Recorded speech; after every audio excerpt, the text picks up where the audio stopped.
From Chicago, this is Around Comics, the comic culture podcast, where we talk about everything in and around the world of comics and comics culture. I'm your host, Christopher Neesman, and I am joined, as always, by my partner in crime, Mr. Brian Salazar, in his snappy new AC hat. Like that? I like that. That's pretty embroidered. Very nice. Not Purveyor of all AC branded merchandise. That's right. You're our best customer, Sal. So far. That is true. That is true. And back from his journeys around the world, where he spreads joy and mirth, Mr. Tom Caters. I didn't have the internet last week. What's that? Apparently, your neighborhood didn't have the internet last week. Yeah, no one had internet. No one had internet. What Is happened? that finally what broke people in your neighborhood? Was that it? Was that the final straw? It was fixed by the morning. Okay. So I What think happened in Oak Park there? who I knows? don't know. Who knows? Could be anything. Could be anything. You lost a Benny's not that long ago. I know. The internet. It's chaos. Who knows what'll be next? Dogs and cats living together. The internet's gone. A vaccine. Is this okay if I wear this like this? Sal, we're a very inclusive podcast. You can wear that however you want. There you go. It's well, that's kind of like the Carlos Rodon look, and he was a Cub pitcher, so I veto. I say no. It's baseball soon. Are we excited for Around Baseball? No. A bunch of baseball players are going to get coronavirus. Yeah. Three Cardinals so far, 2 White Sox. I haven't heard about any Brewers, Tom. Not yet. It's only a matter of time. Yep. Yeah. So, but we are not here to talk about baseball. We are here to talk about everything in and around the world of comics. Yeah. Culture.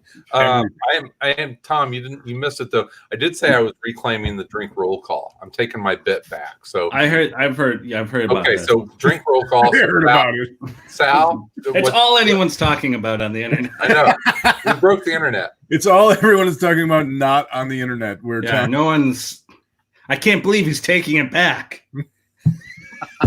Well, he's reclaiming it for his own. Oh my God! Unbelievable. It's huge. That and Kanye saying he's going to run for president. And it's like, So Sal, what are you drinking? I'm drinking some Pellegrino with a splash of raspberry lemonade flavoring. Oh, you have come so far. Well, 10 years ago. It's soda. It's my soda pop. Like I don't drink soda. I don't drink like any kind of cola. So a little sparkling water with a little bit of flavor in it. It's soda's bad. Nice. It's bad. So like this. So this will be a reoccurring theme as I drink a lot of the Milwaukee and Wisconsin area beers. This is the Miller Genuine Draft. Sometimes this is the hazy IPA from City Lights Brewing here in beautiful Milwaukee, Wisconsin. It is a delightful summer hazy IPA. I enjoy it. So, and you, Mr. Caters, look like you have a little I'm mix. drinking a Tom Collins. Tom Collins. Wow, nice, very nice. Well, when you have the glass. Mr. Tom Collins to you. Yeah, when you have a Collins glass. Outstanding. Well, let's we do have guests. Wait, before we go on, what's the difference between a Collins glass and a highball glass? I think they might be the same. Are they the same? Okay, I wasn't sure. Yeah. All right. Thank you. I just didn't know. I don't know. I could be wrong. I have no. Whenever I think of highball glasses, I always think, what was the Bill Murray movie? Was it Scrooged, where it was the eyeball in the highball glass? That's always makes me. A highball glass is different. Mm-hmm. It's like a highball glass is taller than an old-fashioned glass and shorter and wider than a Collins glass. So I looked at that and I thought that was a little taller and thinner. It's thin. It's very thin. Okay. I think, okay. Well, you know what an old fashioned. We don't know. You know what an old fashioned glass is in Wisconsin?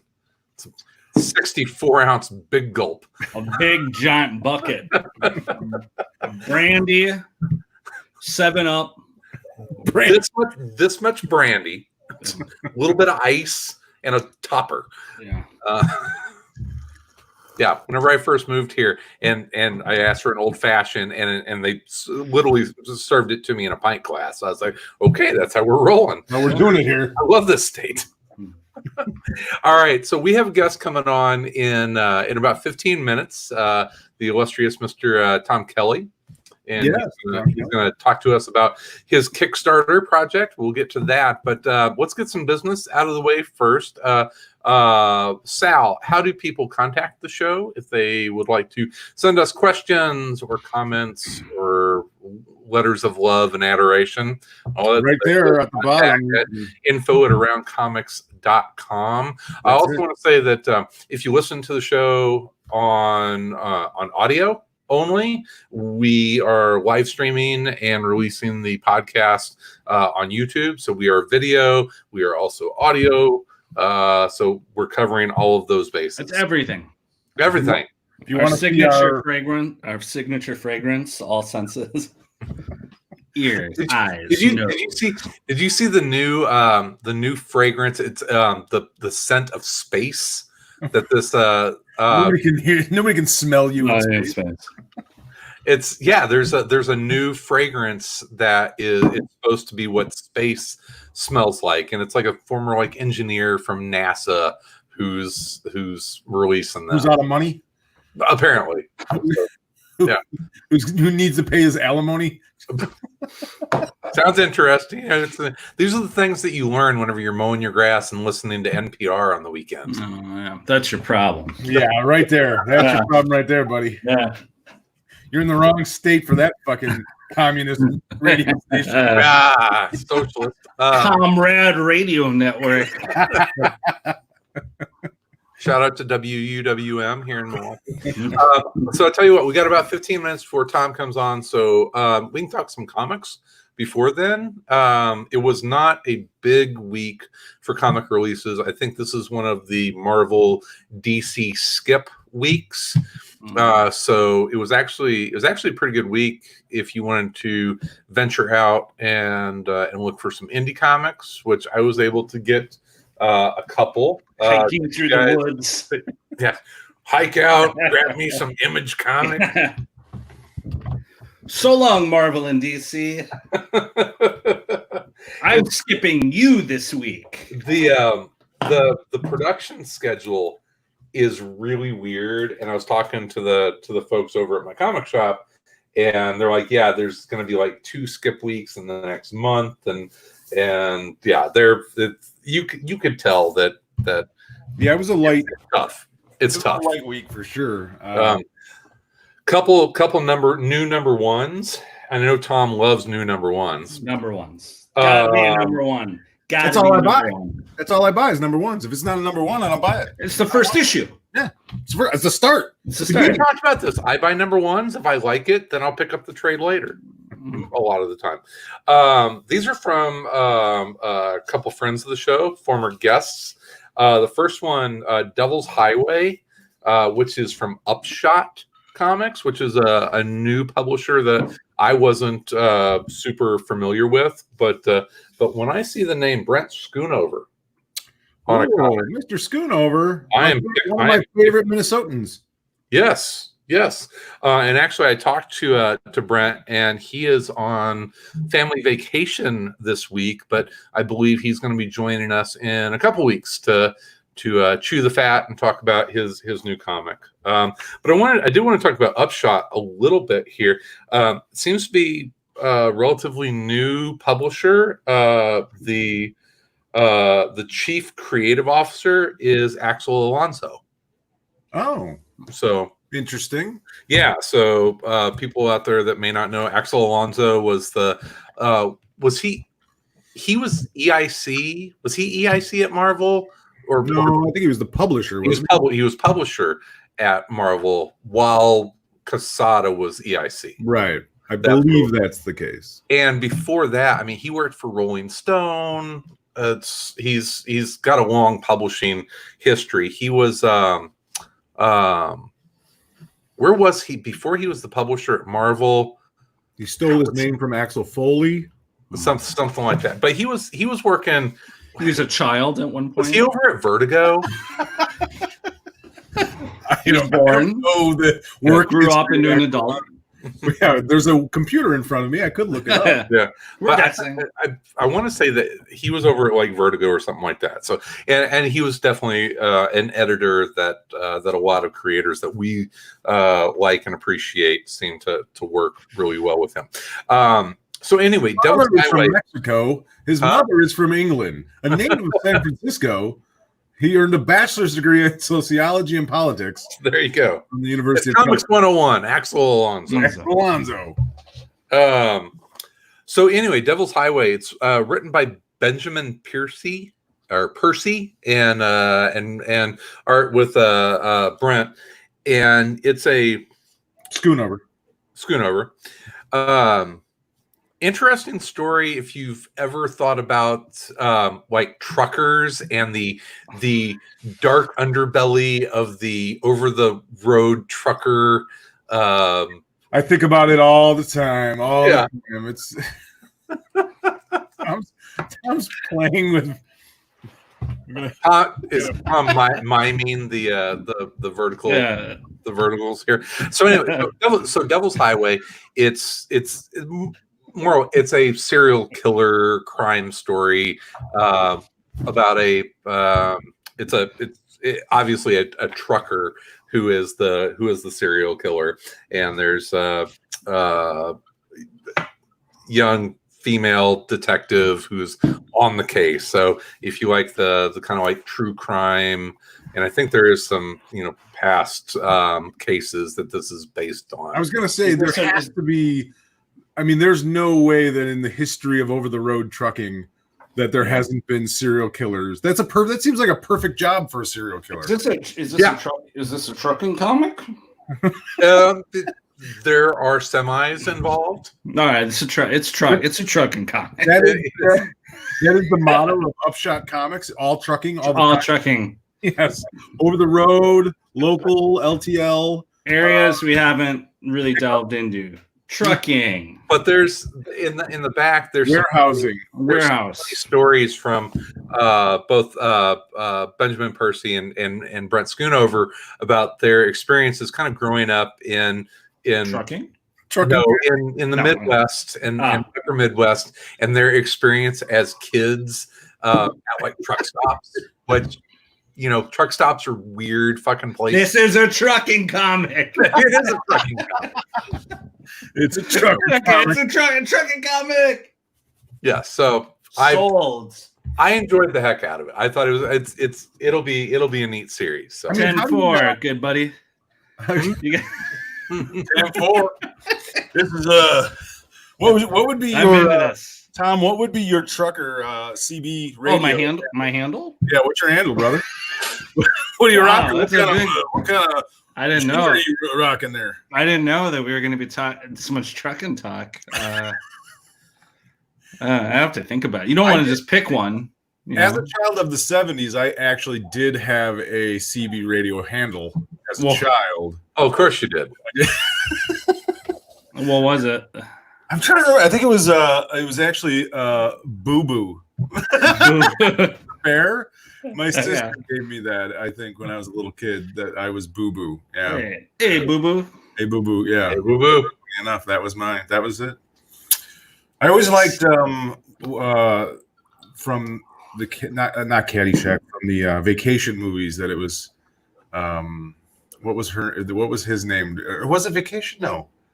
The Brady Bunch. Did you guys ever see the Brady Bunch remake, the movies? Like when they made the more recent. Oh no, maybe, but I don't remember any. There's one where like they're on the CB for some reason. I can't remember why, and it's Christmas Carol because it was the 70s, and that's what you did in the 70s. Yeah, exactly. Yeah, it's the trucking comics were huge. Yeah, industry. The Bronze Age, classic Bronze Age trucking comics. There was a time in the 70s where like trucking entertainment was big. Yeah.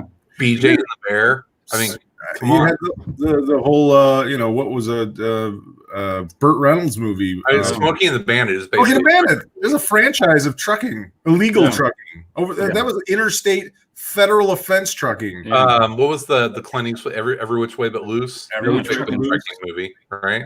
Those classic Marvel trucking comics of the 70s. I can see like Luke Cage. They exist. Yeah, Luke Cage would be a sweet trucker, like Power Man Iron Fist. You could do that as a over the road trucking duo. That'd be kind of sweet. I'm surprised that Hal Jordan was never a trucker. Well, kind of with him, and when they went off on the road. Yeah, they were. Oh wait, maybe he was a truck driver. I said that, and I was like, "Did that help?" He might have been. It's the crime fighting over the road trucker. Oh yeah, he was. I said that, and I was like, "That's awesome." And I was like, "Wait, yeah, he was, wasn't he?" Yeah. Was Captain America? Was Steve Rogers ever a trucker? Because he do a lot of road. Did some road comics. Hal Jordan had a very short-lived career as a truck driver. I knew when I made that joke that I was like, wait a second, I think he actually was a truck driver. Was that before or after he was an insurance salesman? Oh, I was after. Oh, you don't go from trucking to insurance, man. It's got to be the other way. Yeah. It was nowadays it'd be a whole 6-issue story about him getting his commercial driver's license. CDL issue CDL, yeah. Green Energy 18-wheeler. CDL. Yeah. What about you, Chris? No trucking handle, no CB handle. You seem like a ham radio guy. You seem like you would have a ham radio. You seem like someone would spend a lot of time on something that no one uses. It would be like UFO 1 because I would be the guy that would be like talking to other ham radio people that were like charting, UFOs. It would be like UFO _25. Art Bell fan 69. Yeah. It could be like Area 51 and a half. Yeah, I mean it's fine. It's good. Yeah. Very nice. We got a lot out of that bit. We got a lot of distance off of that trucking comic. Yeah. Well, I just hope it's a resurgence of trucking comics. What are you? Are you a Peterbilt man or a Mac man? Well. We don't have time to get into this. Still, probably, as a comic book fan, one of my favorite early comic book things. This is at a time. I mean, we're spoiled now because there's comic book crap all over the place. You can't turn around without seeing a comic book property in TV or movies or whatever. Maximum Overdrive was a big deal because the truck had the Green Goblin. So there's another trucking movie for you, Tom. Over the top. Stallone is an arm wrestling trucker. Yeah. Come on. Yeah. We had I think there should be a resurgence of arm wrestling and trucker arm wrestling and trucker movies. Our guest has arrived. If we'd like to I think Over the Top kind of put all of that over the top. That was the end. That was the shark of arm wrestling and trucker movies. You can't beat it. That was kind of the jump the shark. So Tom Kelly, we were talking about trucker movies and arm wrestling movies, and we figured that Over the Top was basically the jump the shark moment for both. Yeah, I mean the movies that like you remember, like BJ and the Bear and Convoy. Oh yeah, Convoy. Oh, we forgot Convoy though. Like those were like sort of those like that perfect CB culture time. So yeah, I think by the time you get to Over the Top, because Over the Top doesn't know what it wants to be. Like it's an arm wrestling competition movie, but he's also a trucker. It's kind of like the writers just like did it on a dare to see if they could get a movie made, and that's what happened. It's not authentic to the trucker experience or the arm wrestling competition experience. What wasn't Spielberg's first movie like a trucker movie? The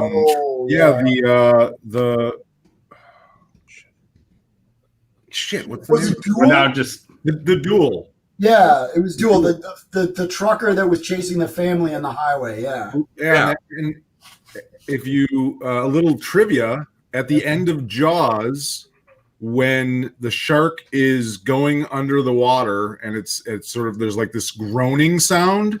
it is actually the sound from that movie when the truck goes over the cliff That is awesome. at the end. Yeah, that's a little trivia there.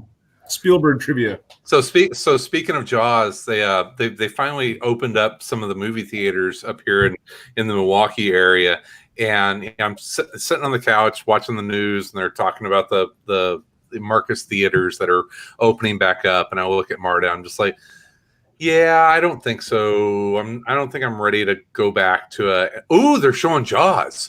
Yeah. It's like immediate. It's like, yeah, I can wear a face mask and go see Jaws. I still want to go there. There's every once in a while I see advertisements for like an outdoor theater at a lake where they do a midnight showing of Jaws, but you're floating in a float. Fuck yeah. I don't think I could do it. I honestly don't think I could sit through that. Well, you always know there's that one kid who's just sitting there swimming around waiting to just like jump out at the shark moment and attack your feet. You know? Yeah. Something touched my leg. Yeah. No way. No. I mean, I think though, like that would be the perfect environment to watch Piranha. To watch the Piranha. Because then, if anything even swings by your leg, you're just like, ah! Oh God, no, thank you. Yeah, we were going to talk with Tom about his Kickstarter project, but I think we're just going to start talking about all like 70s disaster movies. Trucker movies, arm wrestling. Yeah, it's Towering Inferno, Piranha, Poseidon Adventure. Oh yeah. We could do a whole subset podcast on that, but no, we're not going to do that. We're going to talk with our good friend Tom. First of all, Tom, it's good to see you, man. It's been way too long. You guys, I've been seeing all the Avengers assembled in such a long time. Not since the long days ago. You guys would be at Dark Tower. You know, I'm a jerk because I think it's downstairs in with my other comics stuff. I still have your Around Comics Hello Kitty with the Starro one that you did, and it's amazing. It's but yes, I still have that. It is here in Wisconsin with me safely. Cool. Yeah, well, I'm glad I made the trek in the vault. Yes. Yeah, I was like, oh yeah, I got to keep this. So yeah, it's. Awesome. I just ran across a couple of Hello Kitty pieces in my son's room. Batman, I think he has still, and yeah, my kids still have those. Every year we would get one or two. Oh, yeah, I mean that's so yeah. That's how you bought your summer house was Hello Kitty drawings. Yeah, it's actually constructed out of Hello Kitties. It's a summer house, Hello Kitties. Well, that brings up an interesting thing because I mean, to kind of segue to your Kickstarter that you have going now, the Foot Fist Frankenstein graphic novel that you're working on. This is a kind of a departure for you. I mean, you for years you've been set up at conventions and doing a lot of the Hello Kitty art.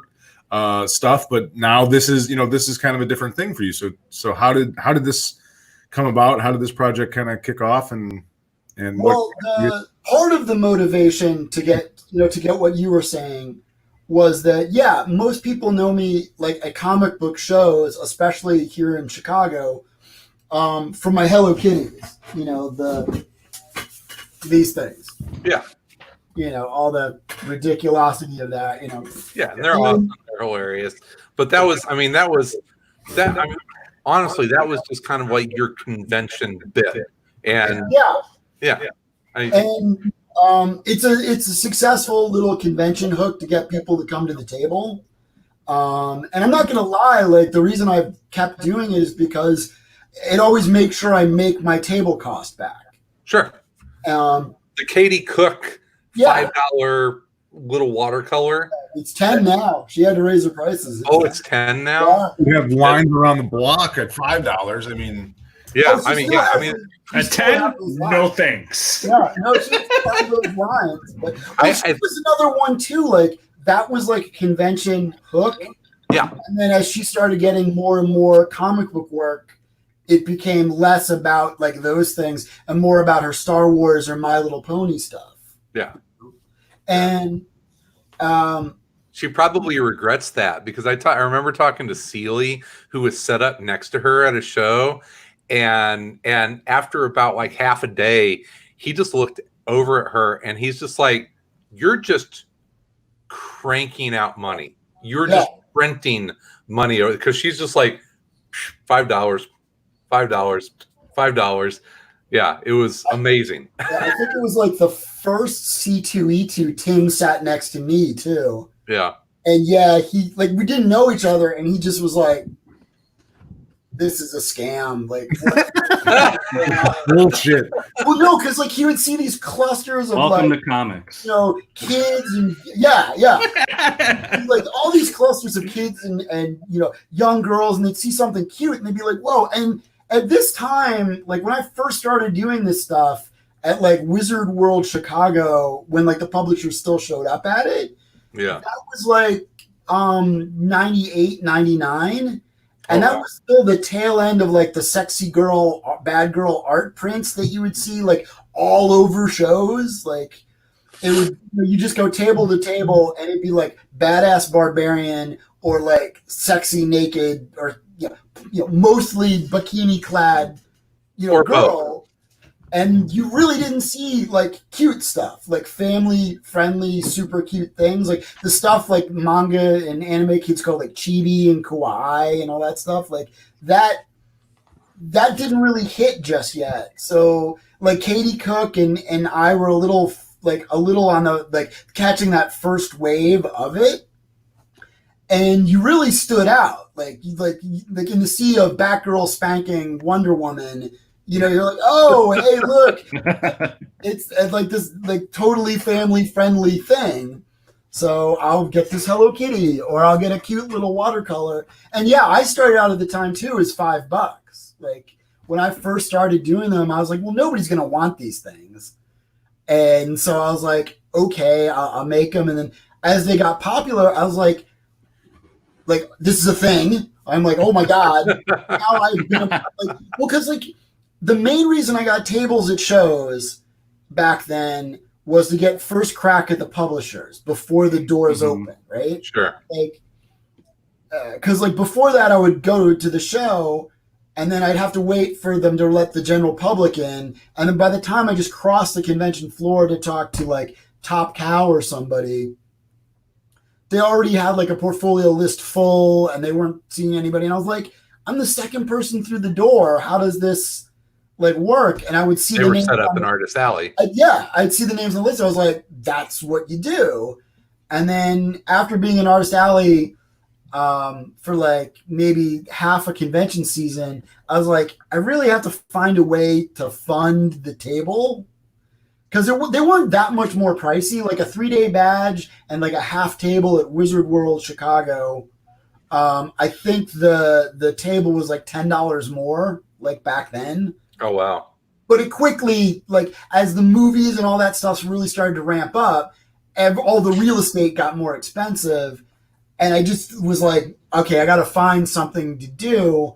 And you're trying to make sketches and come up with different things. And really by random chance, I did a Hello Kitty Batgirl for a little 5-year-old sitting next to me. And as I was making it, during the show, people just kept coming up asking me to make it, like to buy it. And I was like, okay, I'll make one for you. This is for her, but I'll put you on the list. I filled up a list in like 5 minutes. That was the first time that ever happened. And I was like, holy crap. Like the more of these I have made that I know are popular, I'll sell. I don't have to make them at the show. But the pitfall is that as the years go forward, everybody sitting next to you gives you like laser beam death rays. All the artists sitting next to you, they just because like you're setting up and you're like, hey, how you doing? I'm Tom. How you doing? Like, hey man. And again, I'm not sitting with the cool kids yet. I'm sitting in the drag corners of every convention hall. You're back. You're back by ye old. Is that what? Yeah, I'm back by the guy with the utilakilts. And, yeah. Swords. The hottest portion of the. Yeah. I remember setting up. I had set up a couple of times at a couple of conventions. I had some prints and stuff done, and the one advantage I had was that most of the guys sitting there have almost no like sales skills. They can't, they can't pitch anything. So like they don't even know how to talk to people. And I, on the other hand, can talk, constantly nonstop too much, as everyone knows. And so I remember this one poor bastard sitting next to me. He had a book. I don't remember what the book was. And at one point I started to feel bad because I'm selling prints and like indie books, like you get people that nobody even looks at them. The hardest thing to sell at a comic book convention is a comic book. Absolutely. So one year I was in San Diego Comic-Con, and my buddy, my writer friend of me, Henri Compin, he had bought a corner of a dealer's table. Like he leased it from the dealer, and he was hand selling his book. And I walked past him. I had to go to like a meeting with some editor or something. And he just was like so beat down. He's like, man, it's so hard to make a sale. And I was like, man, and I referred to him like the Mel Brooks movie, like beggars begging to beggars. Like that's all everybody does at shows is you're selling to everybody who comes near you. And it's like everybody jams the gate. Everybody just clusters in together and sort of chokes the thing. Whereas all the other like pop culture merch, the Funko Pops, the Lego minifigs, prints of artwork, posters, every toy imaginable that's branded with stuff people know and like, that sells really well. Well, there's no distinction to the general public of like, a Batman print by somebody that's never worked in for DC Comics and a Batman print by Neil Adams. Yeah. General person walking by doesn't know the difference, doesn't give a shit. Hey, it's Batman. That's you'll have those guys that, those towers of fucking posters that those dudes make. Yeah.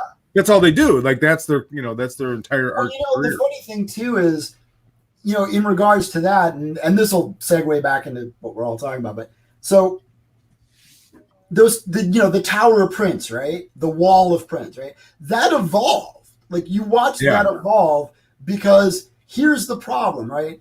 Whether you're at New York Comic-Con or C2E2, you get like a 6-foot table, you get about 2.5, maybe 3 feet behind you, but you put up your banner and then some stuff, like your space really shrinks. You end up really only having a foot behind your table.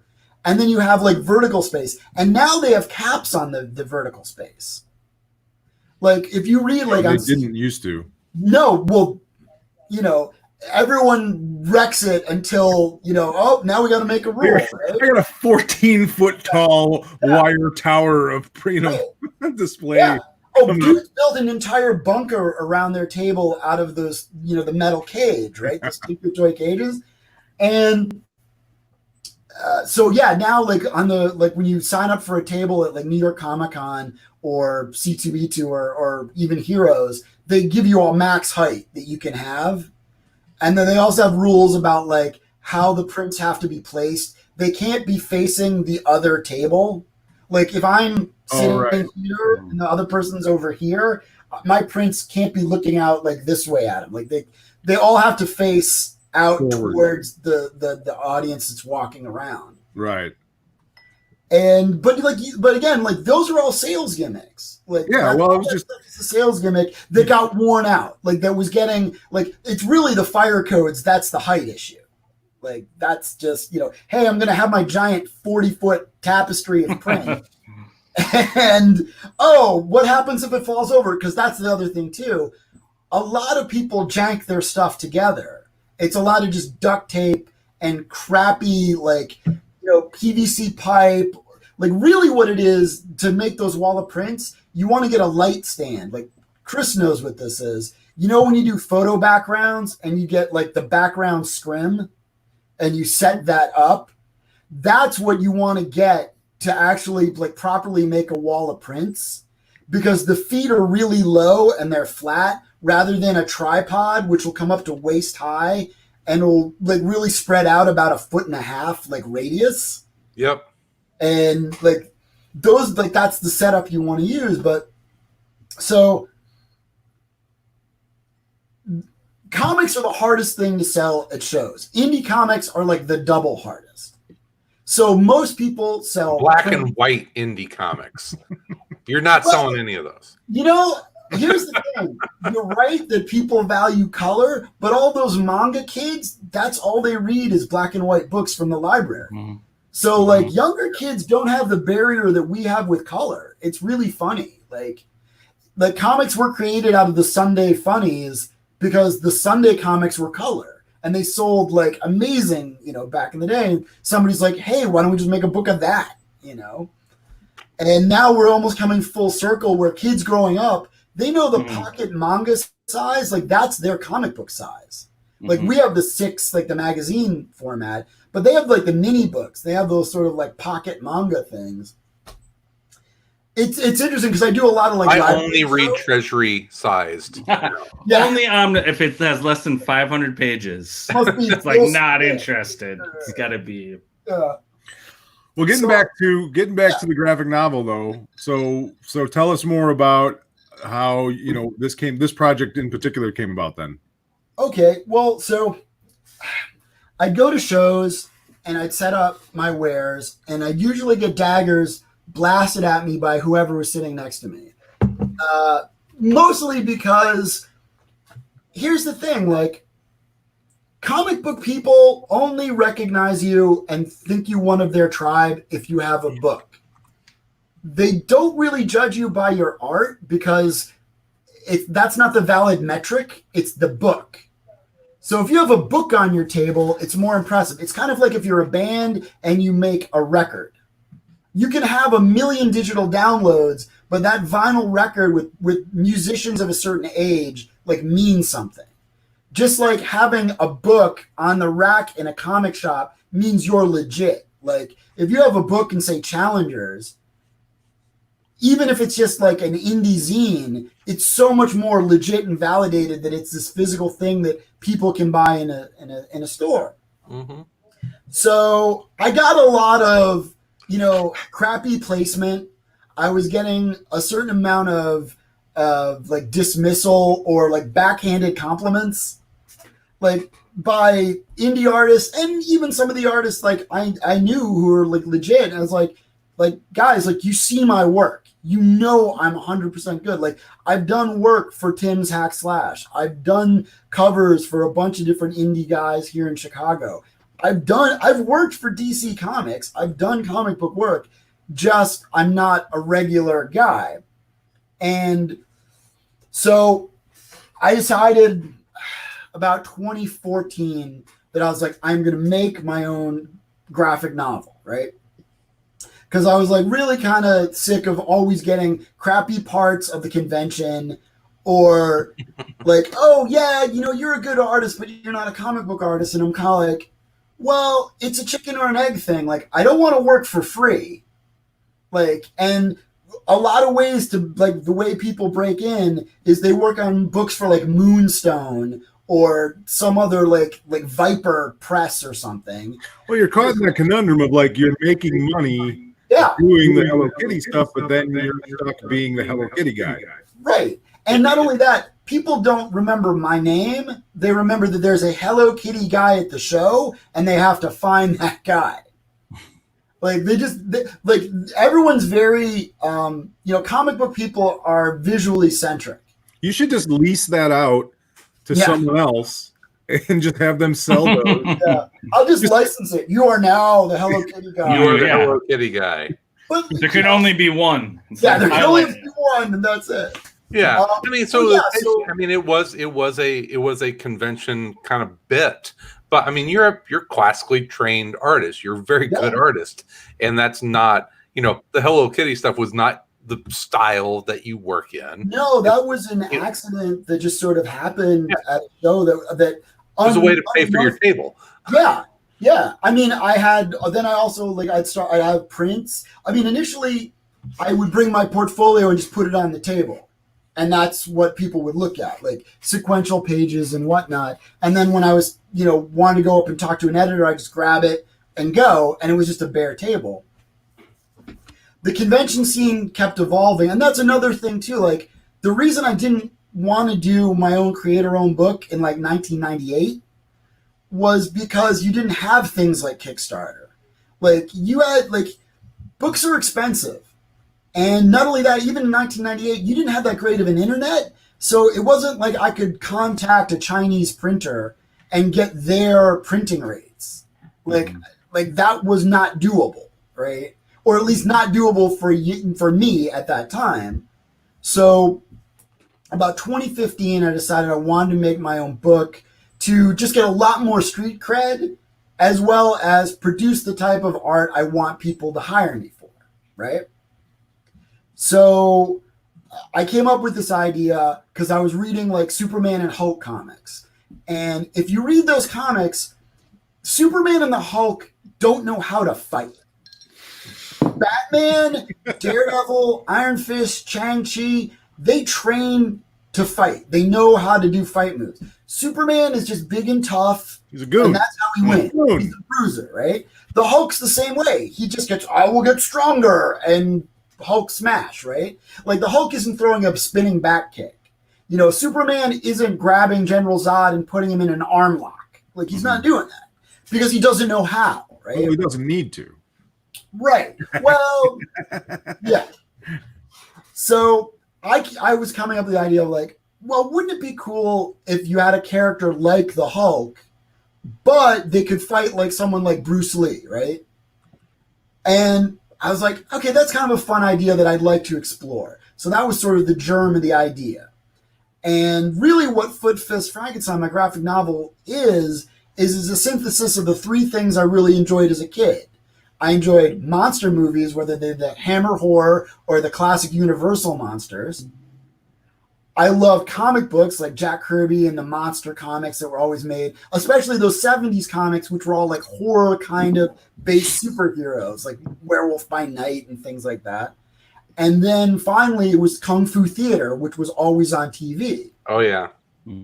Because I would always watch like the Run Shaw movies like 36 Chambers and Wolf Warrior and Flying Guillotine and like a lot, you know, all that stuff. Because I got 4 channels plus PBS. It's the summer and it's raining. So you're watching the Saturday afternoon movie, which was either, you know, a Run Shaw Kung Fu Theater or like Frankenstein's Revenge. So I always had that in my mind. Like those are the things that always fueled me, you know, creatively, right? So when I was like coming up with ideas for the book, like I was like, well, I know Marvel won't let me do Hulk. Like they're not going to take my pitch, right? So I started thinking like, who's a character like the Hulk? And as I unpacked that idea, I was like, okay, well, the Incredible Hulk is half Frankenstein and half Dr. Jekyll and Mr. Hyde. So I went to the core and said, Frankenstein and Frankenstein's monsters are public domain. I can use them, not get sued, and still have name recognition, right? Because that's one thing I learned over all the years of the shows. People generally don't buy what they don't know. So already ahead of the game, I have some sort of brand recognition of like people, even if they know Frankenstein from like the Munsters or something, or some movie or TV, they know that character exists and they have a kind of a quasi idea of like what that is. Like, you know, it's kind of like if you're saying, hey, here's a new dessert pizza. Well, they know the words dessert and they know the words pizza, so you've already got them halfway in the door. As long as it's not pineapple. So then, you know, the next thing I wanted to do is like, what type of a story did I want to tell? And most of the action movies I really enjoy are really good that jazz me are like revenge stories where the character is sort of wronged and then has to go off and, you know, get payback, right? Like, and that's a big 70s trope. Like a lot of those trucking movies were like that. Revenge. Yeah. Like, I mean, you know, so much of it is like, oh, I mean, like, you know, half of Jaws is like either the shark's getting revenge on people being in the water or Roy Scheider's getting revenge at, you know, the shark. Like, after the first movie, it's all just revenge. Like, why didn't they ever get revenge on the mayor, though? He wouldn't go in the water. Yeah. His suit would instantly, like, melt into, like, the Wicked Witch of the West. Well, there are some pretty sweet sport jackets, though, that he has throughout that movie. The one with the anchors, I want that one. Oh yeah, it's special outfits. So yeah, I fused those elements that I liked as a kid. Martial arts, kung fu theater, classic movie monsters, Incredible Hulk comics, and then a good revenge story. And from that point, that's where I was like, okay, now I really have a book. I have a story I want to tell, and I'm like, all right, let's do it. And then I set off really taking all that, synthesizing it down, like designing it, cracking it open. And another thing too is that it's a creator-owned book, so I'm doing it on. I did it on my time. Like I started it around 2015, and life happens, and you fit the work in when you can. Like that was one thing I was adamant. Like if I was gonna do a Kickstarter campaign, and I knew at that time that that's how it would be to launch this book, I knew I had to do all the work in advance. Mm-hmm. Like, all of you guys have backed Kickstarters that have taken over 2 years to never get to you. I've got one that one left, Right. and it's by someone who I like, and Right. it's still sitting out there, and it's never going to happen. Right. And I've been burned by that too. Mhm. And so I was like, okay, I'm not doing that. That is bullshit. What I'm going to do is what you hear people say. And there's like, do all the work in advance. Like, so my book is done. Like the files are on my hard drive. Like when I launched my Kickstarter campaign, it's penciled, inked. I got Marshall Dillon to do the lettering for me. I paid him to do that. Yeah. Like it's a complete thing. Like I have a printer in Canada. I have the quote. They're ready to go. Like once I get once I reach my goal in Kickstarter, it's like press the button. That's all they got to do. Like just send them the files and turn the presses on. Because I knew, one, I didn't want to take people's money and then disappear for a year and then be like, hey guys, I know it's been a year and stuff's happened. So if you can just be patient with me, blah, blah, blah, blah, blah. Yeah, You're never gonna. Yeah. It does seem like you're seeing more of that too, though. People like, the product's already finished, so there's no concern of getting it. It's already done. Here it is. We just need to finance it at this point instead of and then you can kind of just worry about stretch goals and that kind of thing too. Yeah, I mean, I was very lucky too because the whole time from about 2000 to 2000, I think about 2001, I met Tim Seeley, and started showing up at the Chicago Drink and Draw that him and Mike Norton and Scotty and those guys would do. And that thing ran for like a long time, like several years, like 10, 12 years. And over that time, I met people like Ryan Brown and Burnham and Tony Akins and Hillary Barta. And all of those people have a ton of knowledge of what they were doing. Like, I remember all of Ryan's Kickstarters from the first Blast Furnace all the way up to the most recent one now. Like, he did like Blast Furnace, and then he did God Hates Astronauts, and then he did like something else in the middle, and then did another like 3D Cowboy and like a bunch of stuff. Like, and so I would listen to them at the bar, at Drink and Draw, tell me their horror stories. Like all the things that they regret like doing and not doing in their Kickstarter campaigns. They're like, oh man, this was crazy. I never should have done that. Not only that, I had other people who like at that Drink and Draw, there was a dude who launched his own game, like a tabletop game, and got that Kickstarted. And he's like, oh yeah, I was supposed to make this like handcrafted wooden special limited edition like box for it. And he's like, that was a huge mistake. Like the amount of work and like, so when people look at Foot Fist Frankenstein on Kickstarter, when you see my like goals, like my perks in the pledge rewards, I really tried to keep it doable, sendable, and mailable and fulfillable quickly and as cost effectively as possible for me. Because if I miscalculate shipping, I'm fucked. Well, it's funny, you talk about kind of the evolution of Kickstarters and like those stretch goals. It used to be these things that were like, oh, that's really cool. And now a lot of the stretch goals are like, oh, and it's digital so and so now. Yeah. So it's a lot of stuff that basically isn't going to. It's a nice little throw in, but it's not going to cost you money. Now I see with like the board games, which I mean Kickstarter is huge for the game industry, and it's spawned so many amazing board games. That's where you see a lot of the more interesting upgrades. It's like we're gonna upgrade from paper paw. It's always like 3D printed figures, like tabletop figures. Like that's a big component of games now. Like and I've seen those, and again, like those cost a lot to get the molds made. Like you got a prototype, and then you got to make the mold. But like, some of those board games are like $1 million, $2 million Kickstarters. Right. All right. I done kicked them out. I had to do it. We had to do the. Had to throw the stinger out there. No, I get it, man. I get it. But That's cool. Well, you have 50. I'm your 54th backer. Cool. So, Chris. But no, like it's a really cool book. Like on the site, you can see samples of like the art, like the cover art, some of the interior pages, the original art for many of the pages, which are pledge rewards at like more upper tier stuff. I was lucky too. I knew a lot of artists here in Chicago and just in the convention scene. So I was able to get like 15 different artists to do pinups for me. So there's like a ton of bonus art there. I've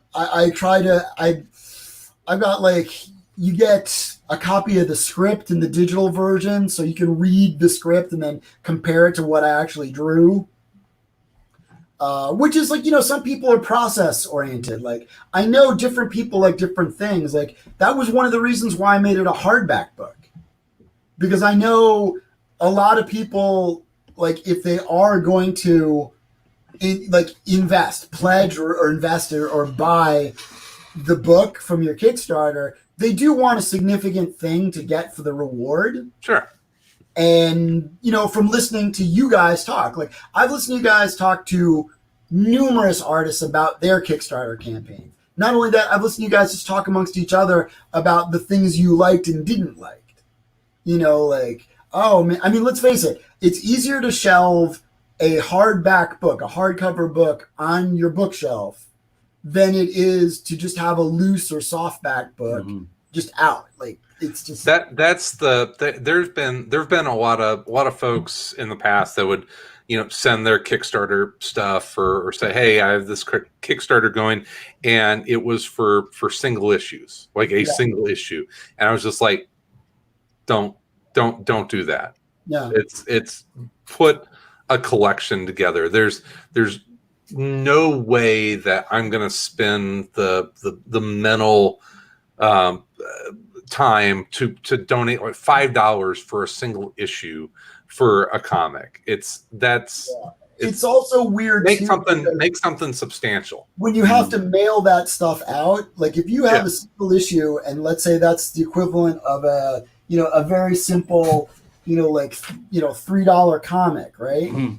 Well, I like your taste in $3 comics. Yeah, even on media mail, right? Mm-hmm. Like media mail, you're still gonna probably be like around $2 for that book. So now it's a $5 book. I don't want to read a $5 Batman like issue. But trades, the profit margin paper ratio works out better. If I want to try out a single issue of a comic, I don't go to Kickstarter. I go to my comic shop. Yeah. But if there's a substantial, if there's, I'll give you the best example. DCBS, right? They're a great subscription service.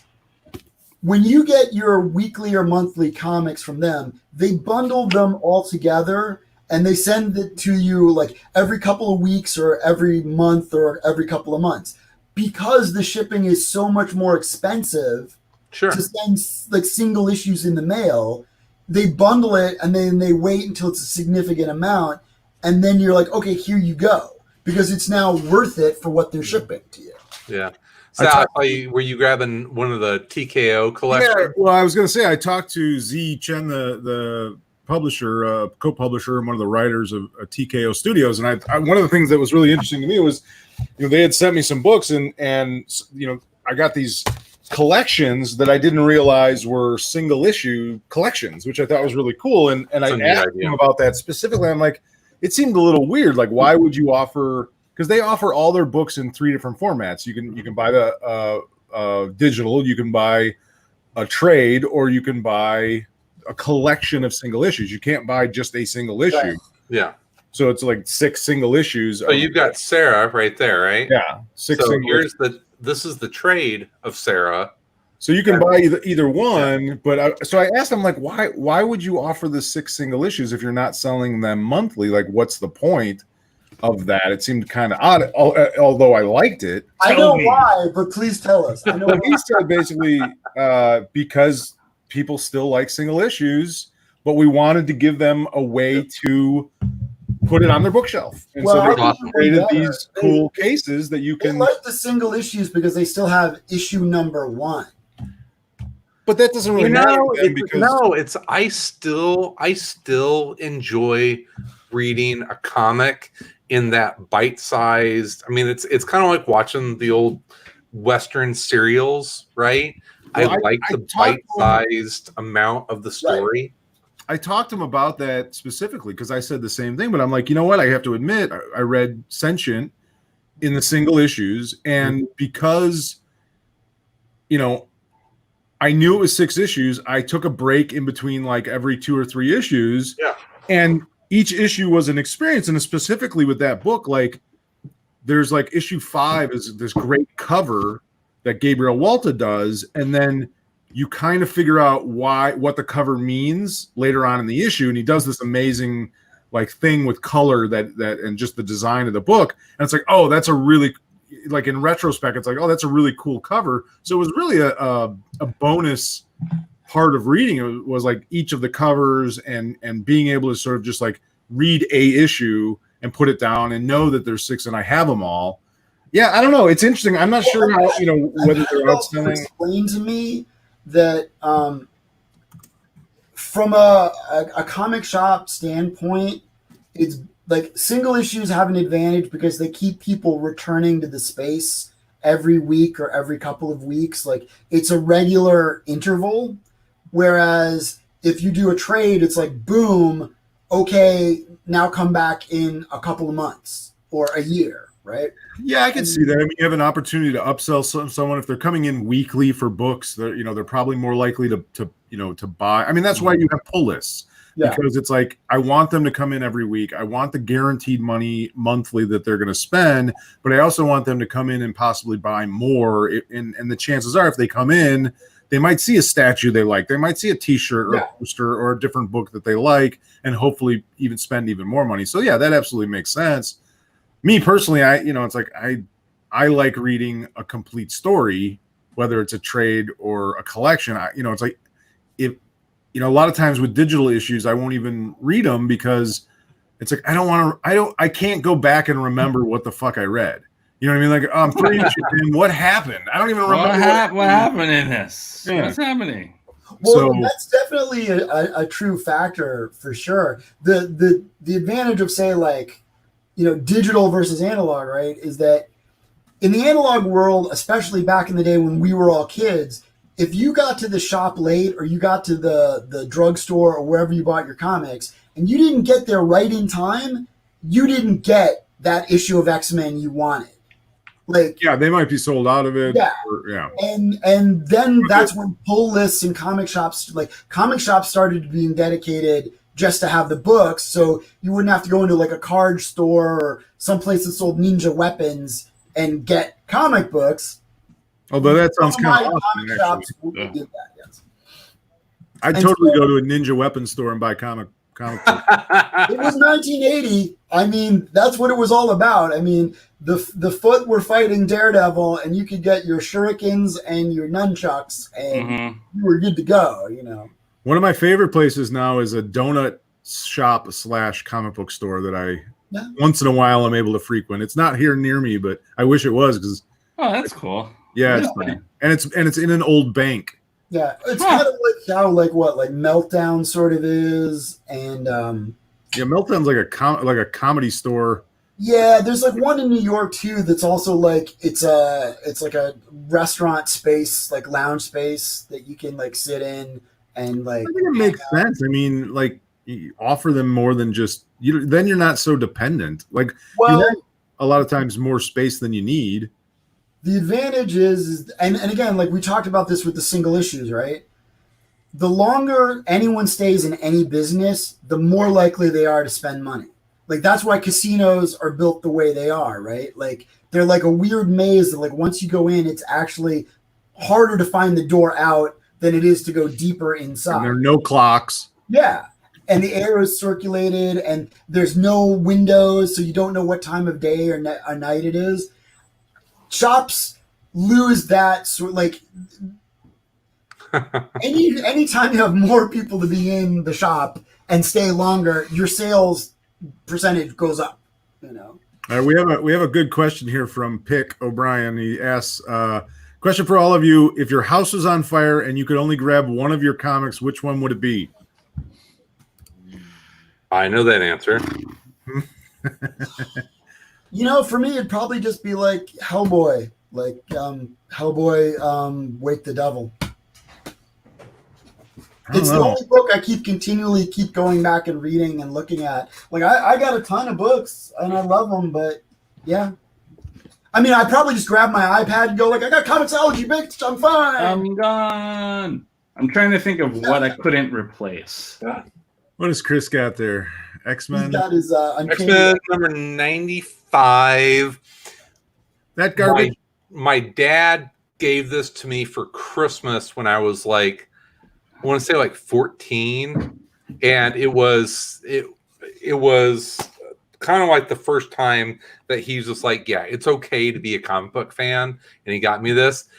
I will forever be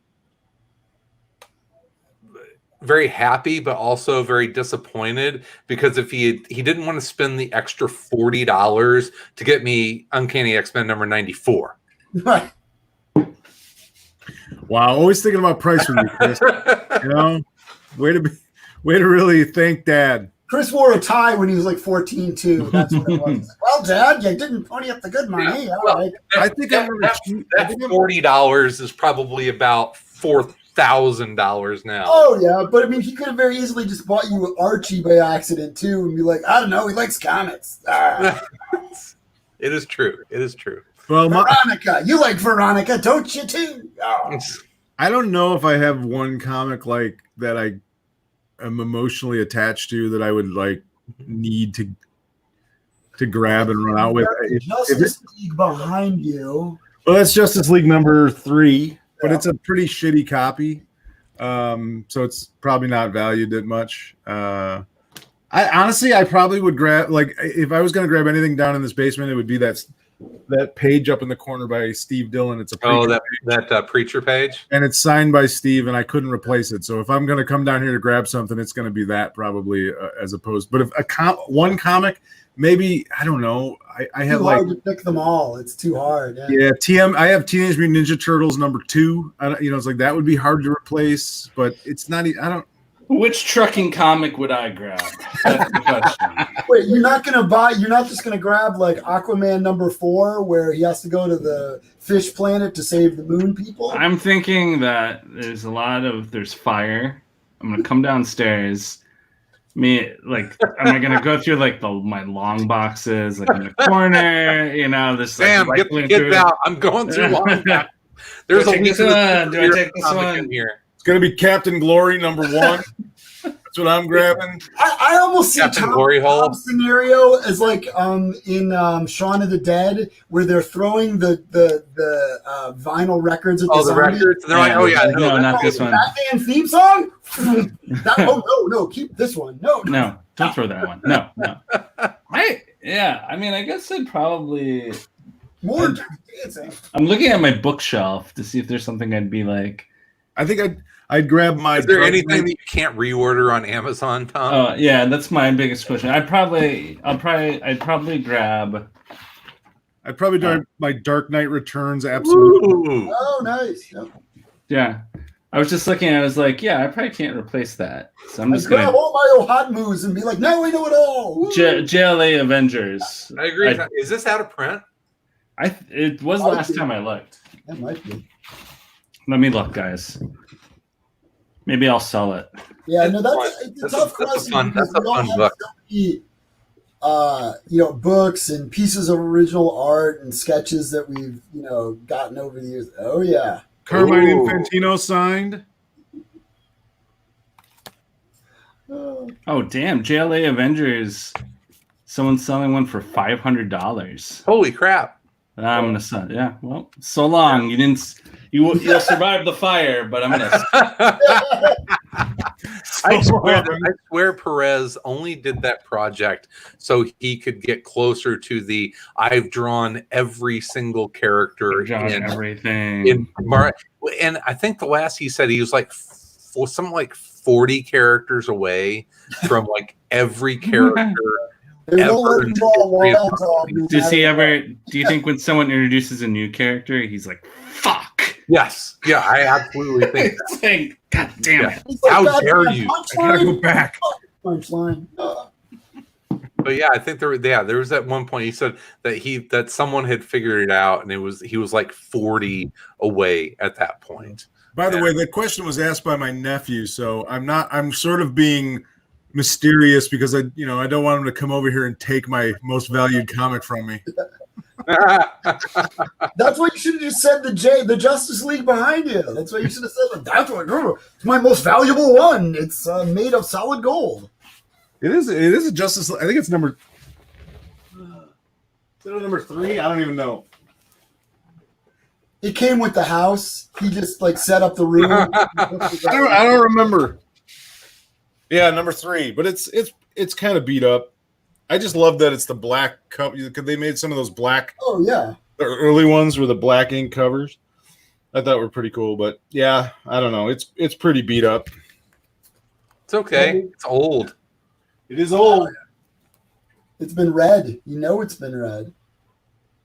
But yeah, so yeah, when I, getting back to my book.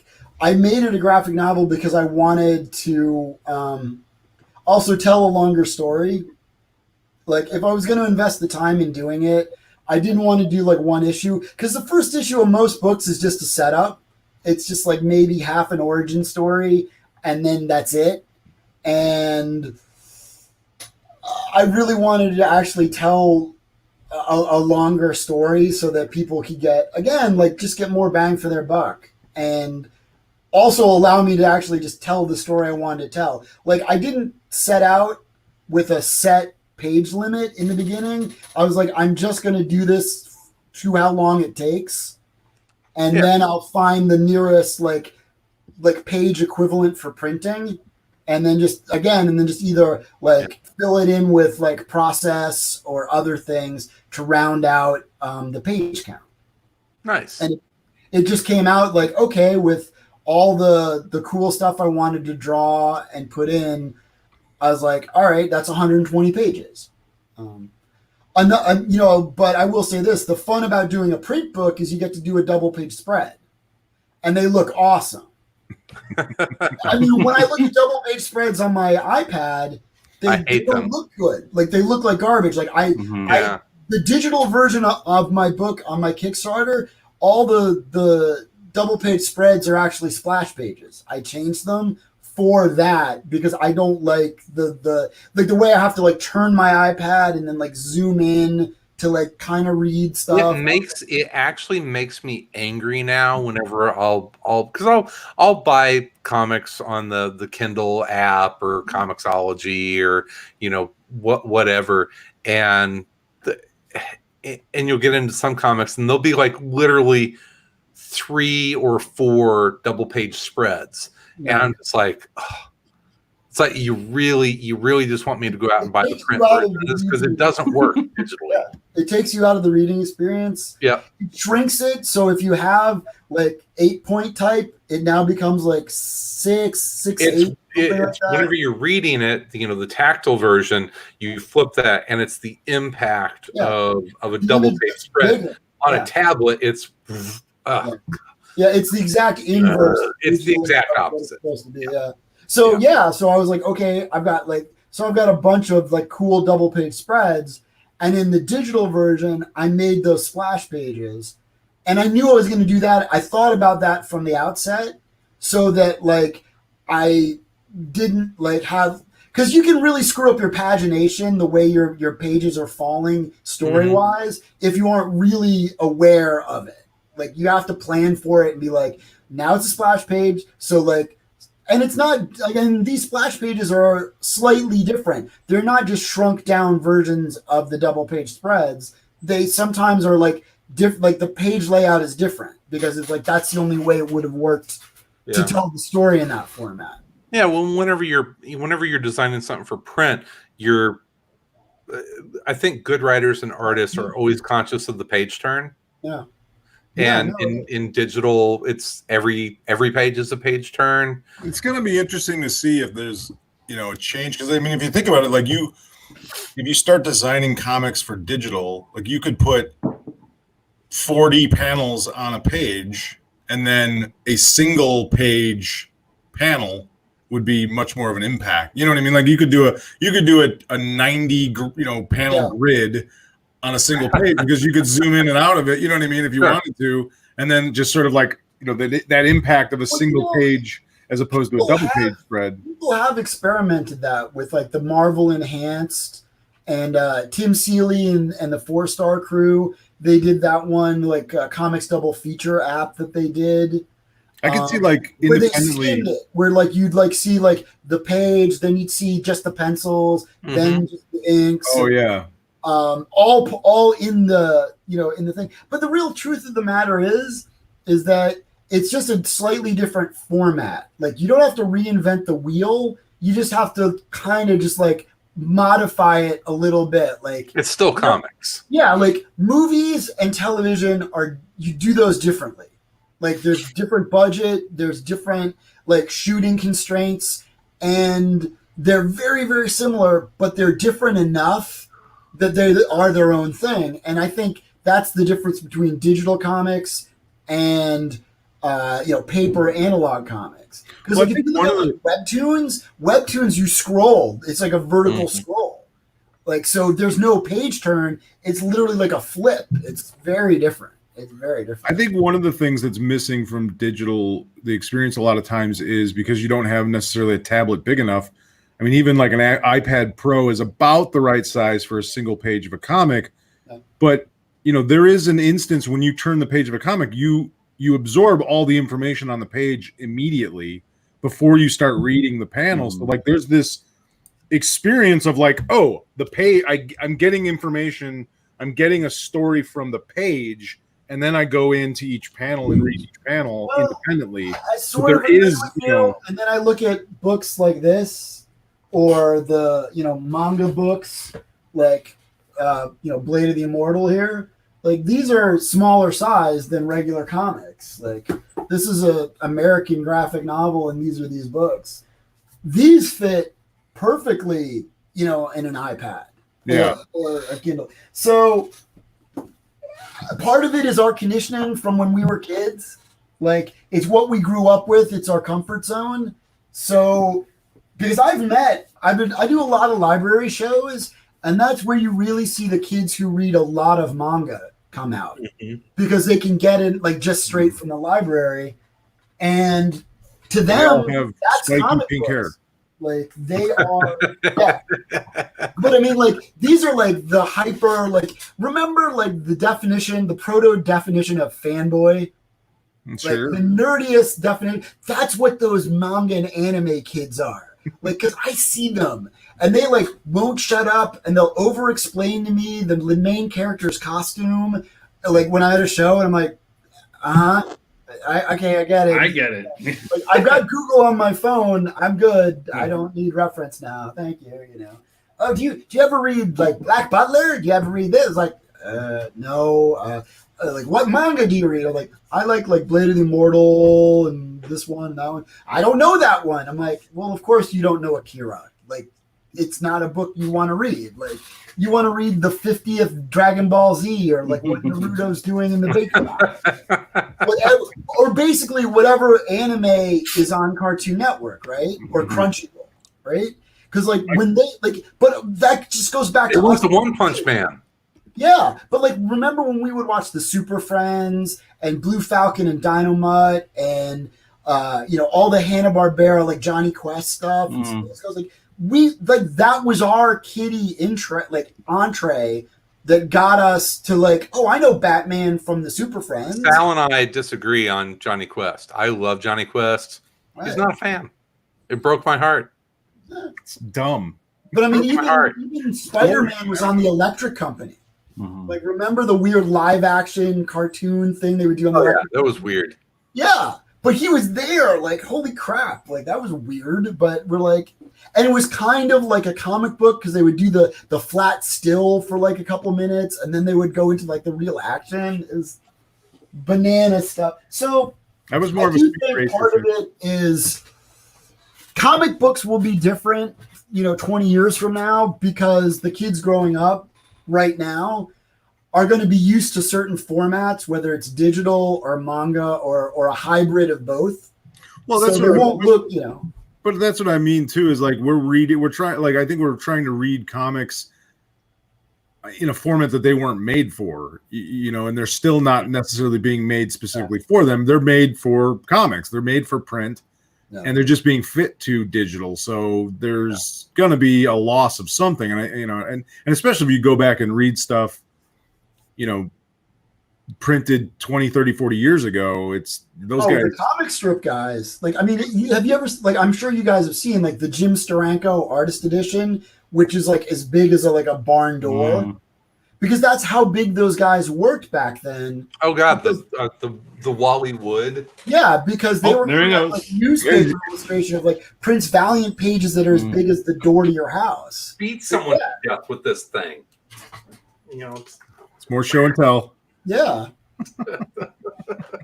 Look what Chris owns. It's as big as your torso. You don't keep that in the cardboard? What's wrong with you?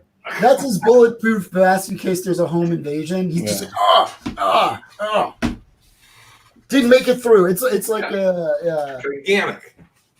Well, you are a tiny person, though. I am. It's true. It's true. But yeah, like, all those technical things, I really tried to stay mindful when I was like creating, Foot Fist Frankenstein. I knew I'd have to have a digital version of it. So what kind of martial art does Frankenstein know? All of them. He knows all of them? Different. Right. Okay. So there's a couple things I had to go through when I was crafting the book. One, where is it set? Right. Is it China? Is it Japan? And I was like, no, it's Conan. It's a world that's like ours, but it's like every martial arts Asian country in together. Kind of like, how Gotham City is like every city? Sure. This world it's a mashup of things.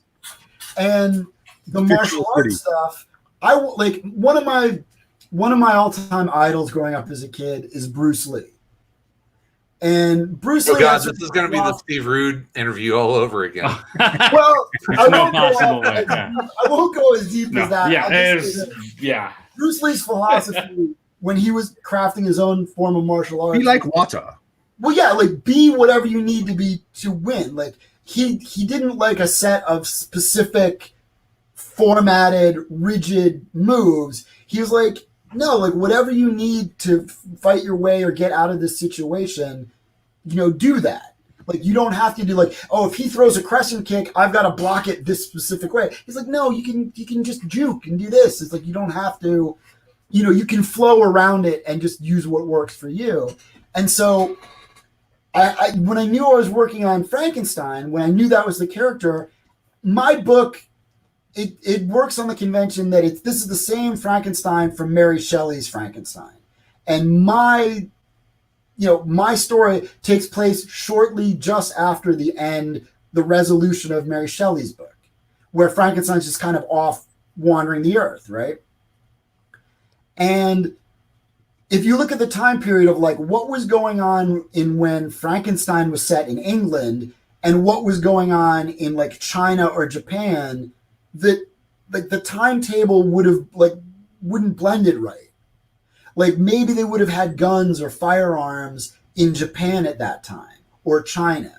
And another thing, and this is like a Rob Liefeld thing.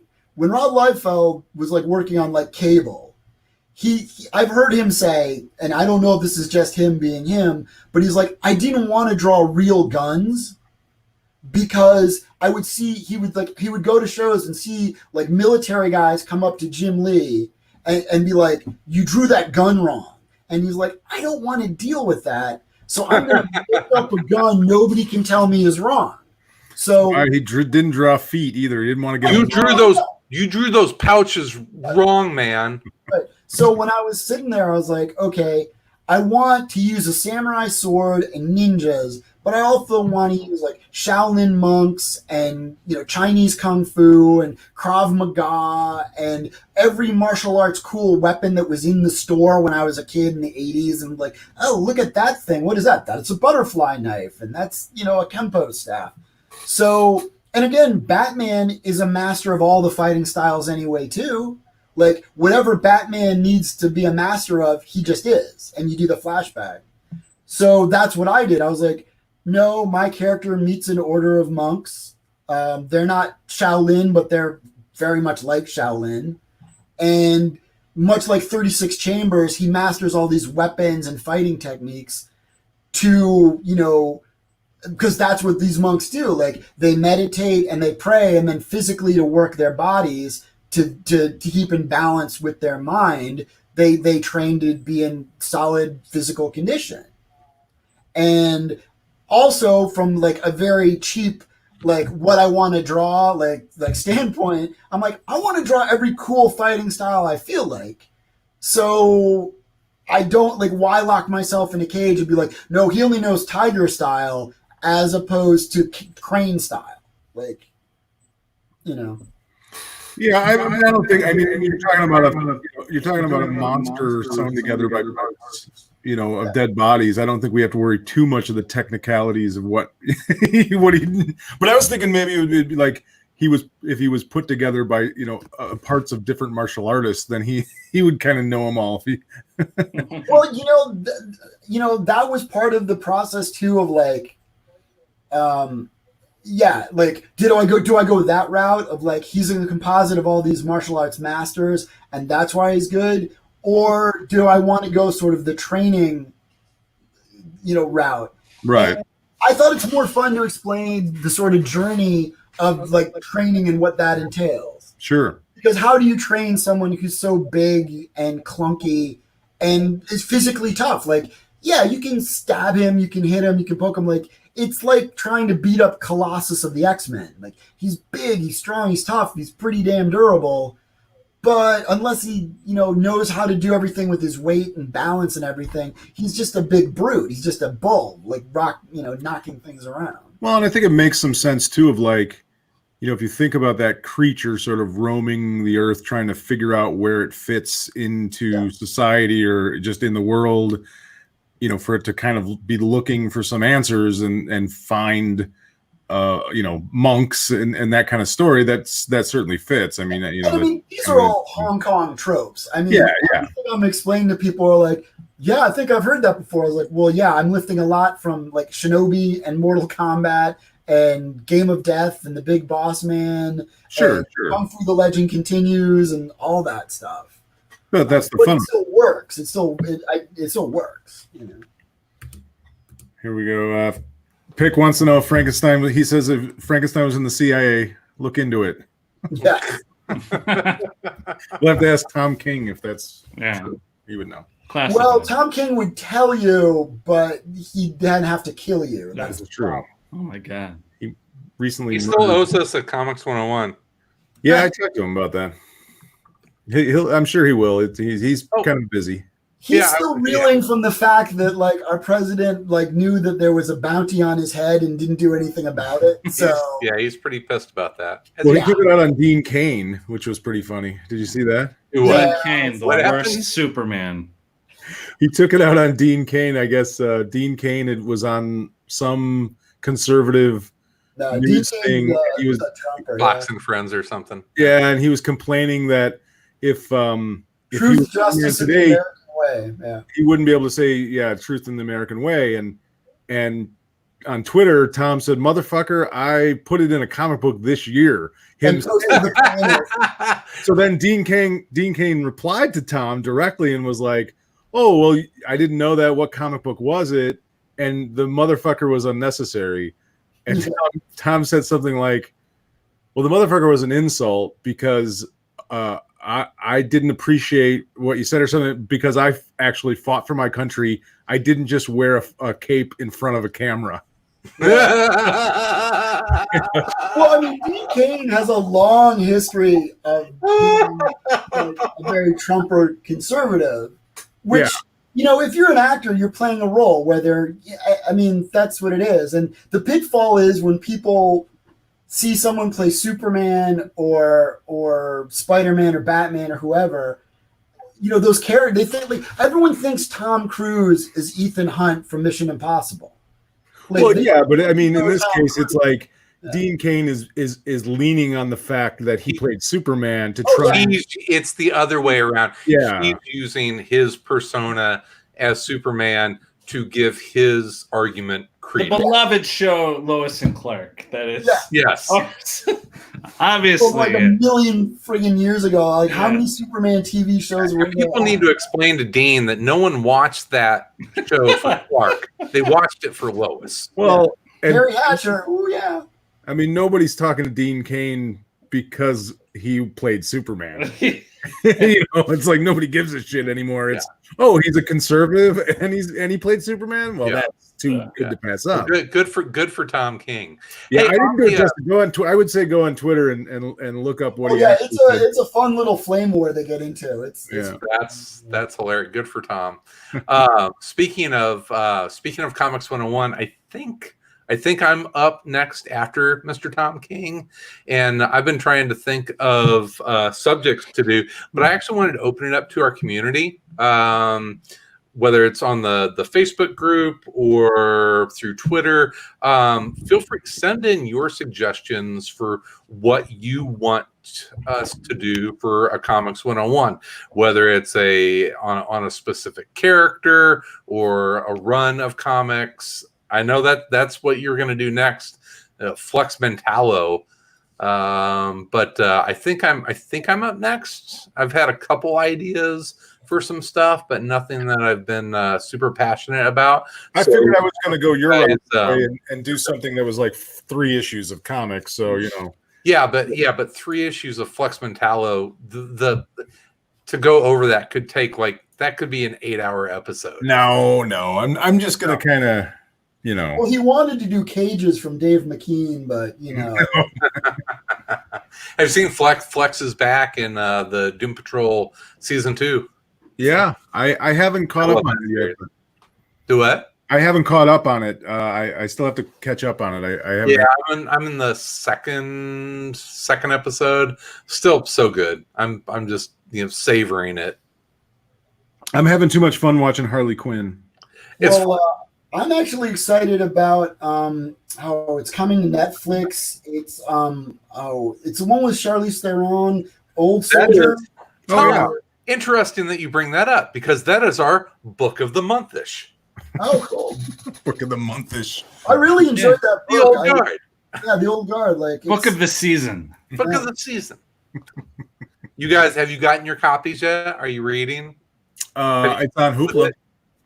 Yeah, it's on Hoopla. It's also on Comixology. I think I got it initially Comixology. It drops on Netflix this coming Friday. Yeah, I'm excited. I mean, it looks from the stuff I've seen in the trailer like that's a lot of stuff from the book. Like, Yeah, I mean they have her badass axe. We should probably do it then Sunday. How about that? Next week, a week from today, let's plan. I'll read it this week. It'll give me. Whoa. You get it. Come on, Tom, you can do it. Tom, you can do it. It's wonderful. Let's not rush to do something hasty here. Well, I mean, the show's coming out. And people who might want to hear. I mean, it's a fun story. It's a good read. Fine. I'll never read it. That's the problem. Like, you got to give me a drop dead date on this stuff or forget it. I'm not. Or it's not happening. Tom, you'll like it just for the Leandro Fernandez art. Is awesome. Yeah, it's some cool art. It's very Eduardo Rizzo like. Yeah, All it's right, that was one of my favorite Queen and Country pairs. Whenever Rucka had him on Queen and Country, they did a great run. You've sold me. It's good. It's But pretty. man, you think it's bad to try to wrangle all these guys to get them to read the same book, Chris? Try to wrangle like 15 artists to give you one pinup. Oh God, no. Oh my God. I had somebody give me their pinup the Monday, 2 days before I launched the Kickstarter.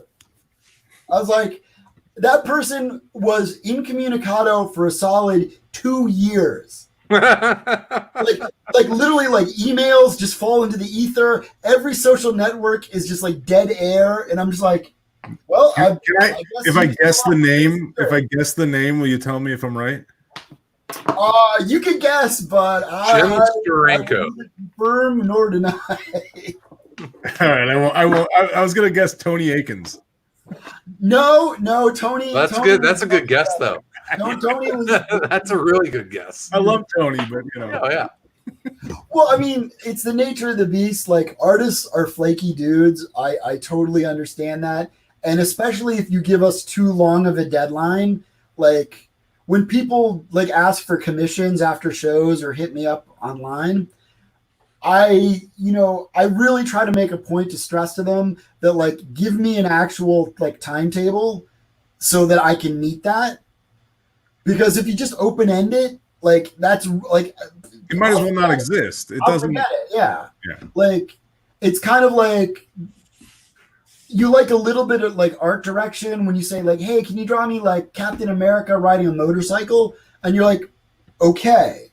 Like, that's all I need, and I can draw you a cool thing. I don't need to know the specific brand of motorcycle and the angle and what uniform Caps wear. Like, at a certain point, it's too much information, but at the other point, it's like not enough. Like, just draw me a cool Captain America. Well, my idea of what cool Captain America doing and your idea of cool Captain, like, maybe Captain America's voting. Maybe that's what I'm having him do that day. I don't know. He's just standing there helping people vote. I don't know. He's sitting there and his grandma is making him a pie. I don't know. Like, I want that one. so yeah, like, I just wrangling those folks because like I gave them a deadline of like 2 months, and that was just a deadline to make sure like, okay, here you go. Here's a date, and then about half of them blew that one off the map and totally missed that. And I was like, okay, here's another. Here's the real date. Here's the real deadline. Here's the real date. Yeah. You knew that you had a soft deadline. That didn't happen. And I was like, okay, c'est la vie. Like, anybody after, like, there was an official cutoff date that I didn't tell any of them. And like, when it got to that point, I was like, well, nope, that's it. You're done. Because again, like, I wanted to front load all the work for this book. So like, I'm not repaginating it. Like, it's laid out, it's ready to go. The printer like has it set. Like, all I have to do is just tell the printer to print it, and there it goes. And that's the best way to ensure that like everybody who pledges gets it like efficiently and quickly in time. Like, and if there are problems, like maybe there's a hiccup in shipping or some other issue, like maybe the printer is shut down for like a week or something because of health issues or something, like, that's at least baked in. I don't have to keep going online to people going like, sorry folks, looks like it's going to be another like 4 months. No. And you're over halfway there with 29 days to go. So things are looking good. You got to feel pretty positive about that. I'm positive and hopeful, but I'm definitely like my mindset is like, sprint through the tape. I'm not going to be, I'm not going to be relieved and rested until it's over. Like I've met the goal and the campaign's over. Cool. Where do you have? Does Kickstarter give you like shorter links to use to send people to, or do they you just go to Kickstarter and search? No, I'll give you guys. I'll send you guys a link, and they're all over my social network, like my Instagram page. If you go to Tom Kelly Art on Instagram, Tom Kelly Art, one word on Instagram, I have posted a ton of pages and links and stuff there. It generates links for you, like Kickstarter does in its dashboard widget. It generates links, but it doesn't shorten them. I think there's like another third party app or program that I can use to make shorter links. I just didn't know if they did something. Yeah, it's weird only because again, Kickstarter has evolved over the years. And places like Facebook's algorithm fight it now. Like, all right, if you post stuff that has Kickstarter like links in it, it won't be as spread out. It will be penned more into an immediate group. That's why I like talking to you guys on podcasts, and really like whenever I would like make posts and send them off to people I know, I'm like please just like here's a link, just post it on your pages and your sites to get the word out, because Facebook doesn't want to give anybody free advertising. No, right. Even though that's 100% of what their site is. Like it's a social network. Well, what else are we doing? Like that's it. Yeah. So Tom, it's we've been out of the Chicago comic scene, moving around, and I'm in Wisconsin now, and Tom and Sal are out in the suburbs. Are you still dialed in to the old crews, and has during COVID have people been kind of communicating with each other? Yeah, I mean yes and no. Like it's really funny. Obviously, like the tightest I was with everybody in the Chicago scene was when we all did the Chicago comic book drink and draw together. Mm-hmm. Yep. And I think that sort of filtered away and sort of faded away at about 2015-ish. Okay. Well, okay. So it's been a while. Because I mean, a lot of things happened. Like Mike Norton got married and like got a place of his own. Chris Burnham moved to California. Tim got remarried and like moved to a different place. So it's like, there was just sort of a time when like Ryan Brown now lives like he's got a house, he's married with his wife. Yeah, he's out in Portage Park. Yeah, like they live in a different like area. Like Brian Crowley, who is like another regular, he lives like near them. Jenny and Steve Seeley, like Jenny Frizen, like they now live like more in the suburbs, like and there wasn't that next generation of youngins coming up behind him, huh? Well, there are. I mean, I do stay in touch with a bunch of them. Like some of them did provide bonus content for my book. It's just it was weird because that group was really special because like that drink and draw had Hillary Barta, Tony Akins, Mike Norton, Tim Seeley, Jenny Frizen, Ryan Brown, Chris Burnham. Like that was like a hit list. Oh yeah, absolutely. Like Gene Ha would drop in, and like Ben Templesmith would show up sometimes, and like. So, like, I had friends in other places in the city, other artists I know, and they're like, they would call that drink and draw like comic book Asgard, because that's where gods hang out. Like, oh, sure, Tom, you're just talking to Tim Seeley or talking to Tony Akins. Like, as he's doing, like, Tony was working on Wonder Woman while he was going to the drink and draw with us. Sure. He would bring his pages and sketches there. I watched Hillary ink, like, 2 Treehouse of Terror covers. Like for The Simpsons when he was there. Like a lot of God Hates House. It was a neat time. That was That So there with was that crew, so like, much cool stuff going on. I'm still friends with them. I still see them at the very least at the Fort Star Christmas party. That's Yeah. actually where I first talked to Marshall to get him to letter the book. There are other like artist meetup groups and like drinking draws that I've been like zooming with of now, but it is that next generation of kids. Like I'm 48, but I'm like the old man in the room to them, God, and they're you like, are old. well, I mean, they all are like they're in their like late 20s, Sure. which isn't, they're adults and stuff. It's just like I'll make a reference to like Jaws, or we can talk about 70s trucker movies and know like Convoy and know BJ and the Bear, right? They don't know Jaws. Like I made like a Commando reference or something, and they're like, what is that? I'm like, it's the movie Commando. Like what? Meanwhile, they'll tell me like at nausea about how like Clone Wars is the greatest fucking cartoon that was ever made. And I'm just kind of like, I know exactly how old you guys are. Good job. Like, good job, So I do stay active and current in the comics community here. But I mean, it's also getting more and more diverse. Like, there was like a ladies' night group that would put out a ladies' night comic book anthology. They would always meet up at Graham Cracker Comics and do that. I think they put out like 4 anthologies over like 5 years, and I know some of them. That cake show, the alternative comic show here, like that's like grown up into like a legitimate like indie comic book show. Like that's where Windy City was, like in that location, at the center on Halstead. Or are they in center on Halstead?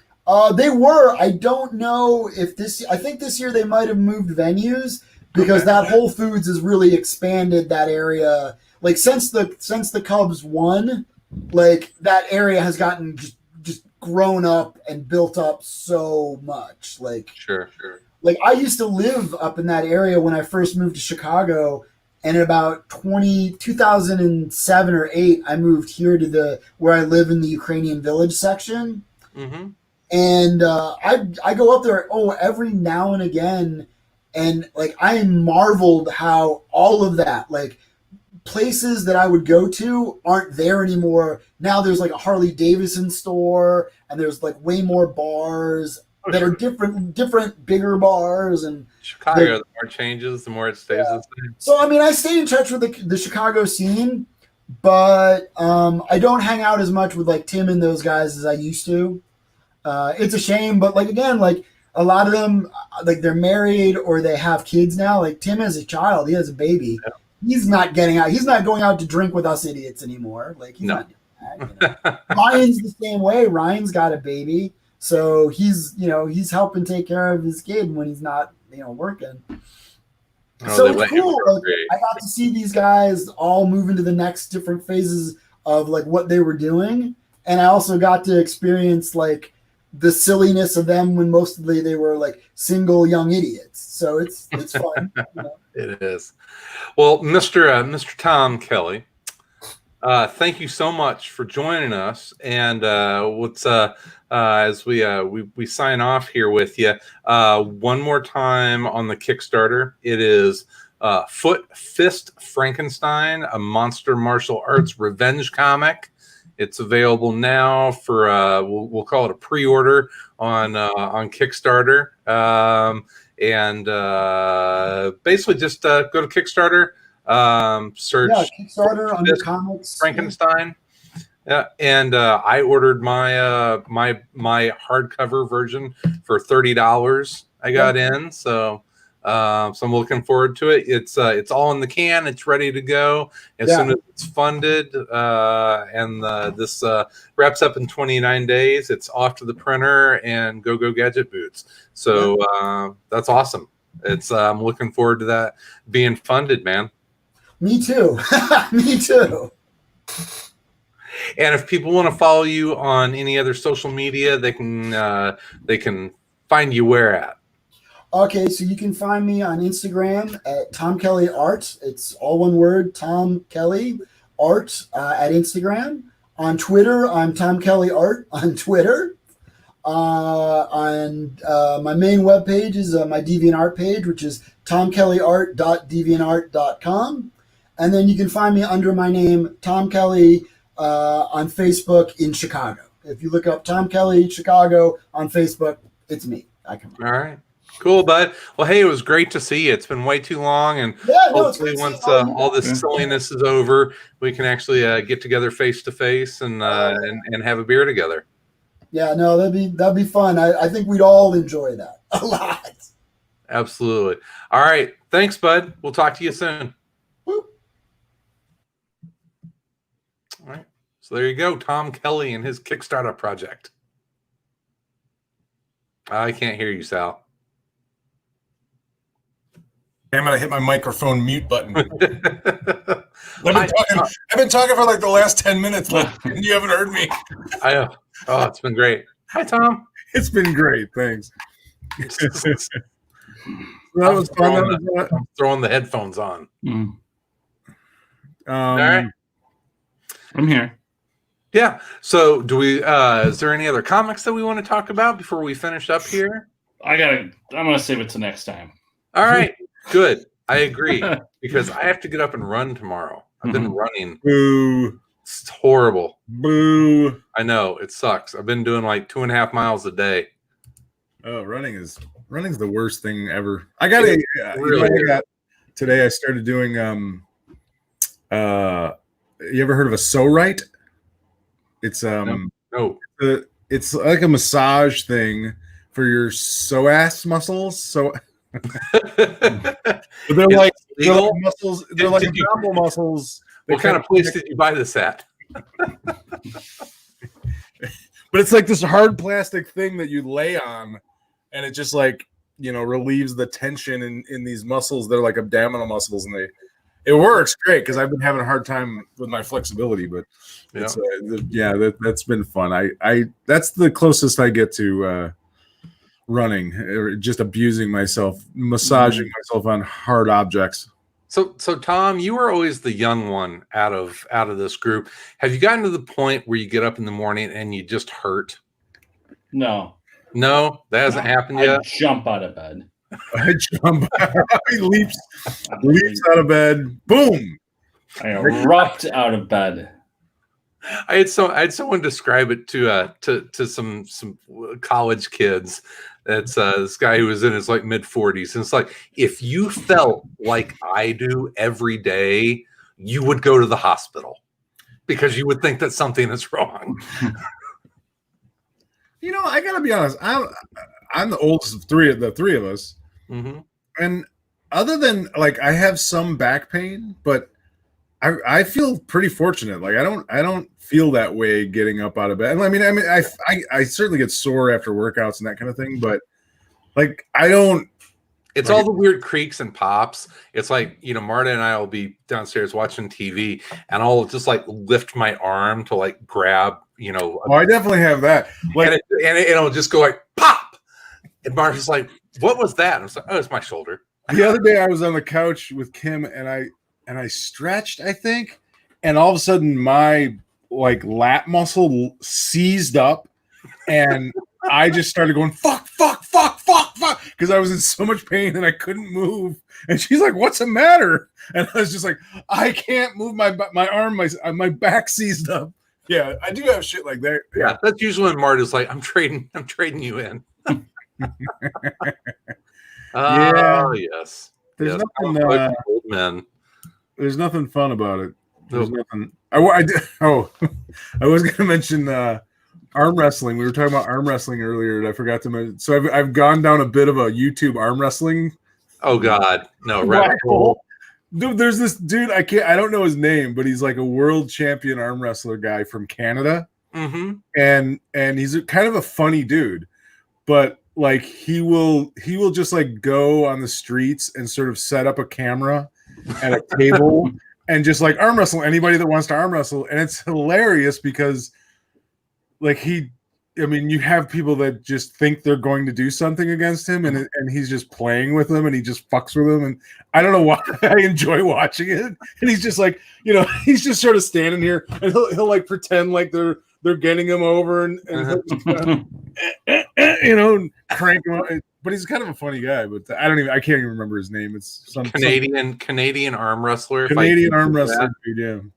Canadian, okay, awesome. Yeah, I don't know why I get into weird stuff like arm wrestling videos. I feel like this has been our most edutaining episode in a while, between like trucker comics and YouTube arm wrestlers. It's been something. I don't know if it's edutaining, but it's been the trucker talk was pretty good. That was definitely good. All right. More trucker comics though, for sure. Yeah. So I think next week it's just the three of us. We'll be guest free. So how about if you listen to this episode, send in some questions, send in some comments, and we can make it some listener interaction on that one, because I always enjoy going over emails and comments from the. There is a all that. I do have a kind of a question that was asked on the Facebook group. Okay. That I thought was actually a pretty good question. We don't have to say who it was from because it was in the group. So I don't know if they want people in the group. I don't know if they want that shared. Who they share stuff. But somebody asked basically they said they were a big fan of the Doom Patrol TV show, and they've never read any of Doom Patrol comics. Is there a run that is similar to the show? I was thinking of giving Morrison's run a try. Any suggestions? Yeah, that's probably. I think if you're looking for something I think the show is very much based on the Morrison run of Doom Patrol. Tom probably knows better than I do, but I would say if you're looking for something that is thematically the same as or similar to the show, it would be the Morrison run. Sure. That's where Crazy Jane, educated, wise answers you get on the show. Yes, sure. Even though I did start reading the Gerard Way run, and it's kind of the same jam. The early Arnold Drake stuff it's interesting, but it's of an era. It's kind of kooky, but it's a little hard to get through sometimes. It's of an era. It's 1960s. It's kind of like reading, if you read any of his X-Men stuff. It's the same kind of weird Silver Age stuff. Just go to the Morrison stuff is weird and wacky, but that's where a lot of those characters came from. Yep. Well, certainly Crazy Jane and the enemy from the first season, Mr. Nobody. Mr. Nobody. That's a Morrison character, right? Alan. Yeah, I believe so. I don't know if he showed up before that. Probably. No. What was the weird? The Scissor Men, right? Was that one of his characters, the Scissor Men? I'm loving in the TV show right now.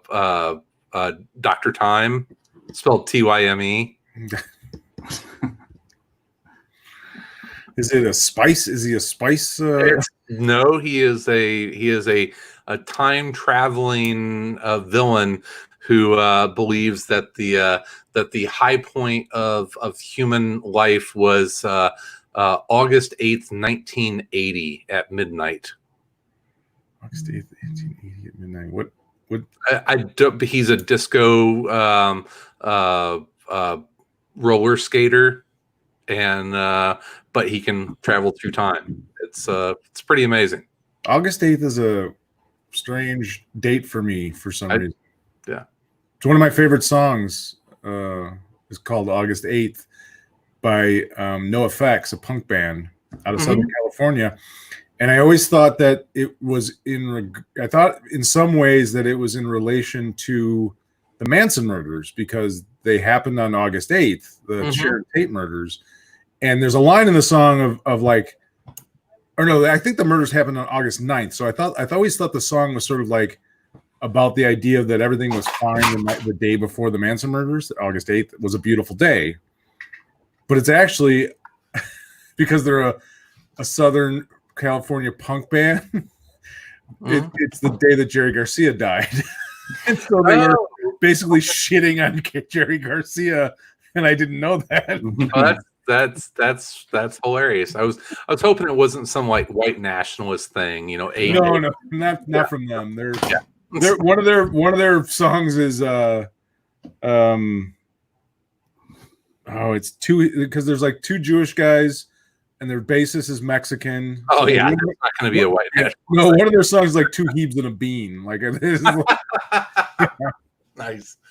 All right. Well, I'll tell you what. Let's wrap this one up. Let's get out of here. We'll be back again next Sunday to talk comics. You know where to reach us.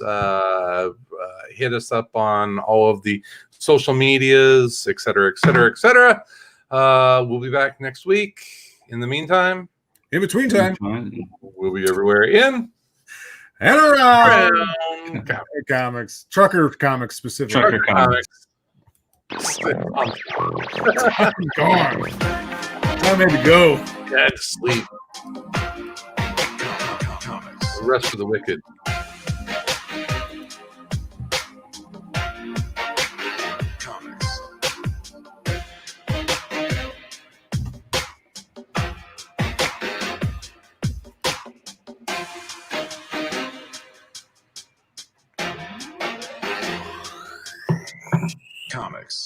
Comics. Yay.